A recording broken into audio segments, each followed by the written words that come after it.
बिस्मिल्लाहिर्रहमानिर्रहीम। नाज़रीन, मैं हकीम मशबाज़ हूँ, आप यूट्यूब चैनल देख रहे हैं। इस वीडियो में हम आपको बताएंगे पुरानी ख़ारिश का इलाज, वो एलर्जी जो कि जाने का नाम ना ले रही हो, साल हा साल से जो है जिस्म में चल रही है। दरअसल ये एलर्जी और ख़ारिश क्यों होती है? जिस्म का जो दर्जा हरारत होता है, एक तो ये बढ़ जाता है, शिद्दत इख्तियार कर लेता है। दूसरे नंबर पे ये कि खून की ख़राबी जो है काफ़ी हद तक जो है बढ़ चुकी होती है।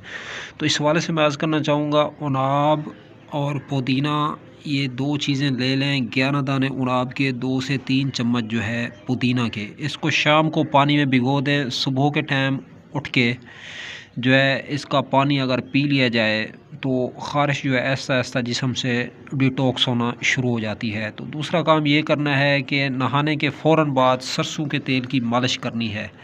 तो नाज़रीन, ये पुरानी ख़ारिश के लिए है और मुजर्रब अमल है, इसको इस्तेमाल करें, काम में लाएँ और हमें दुआओं में याद रखें।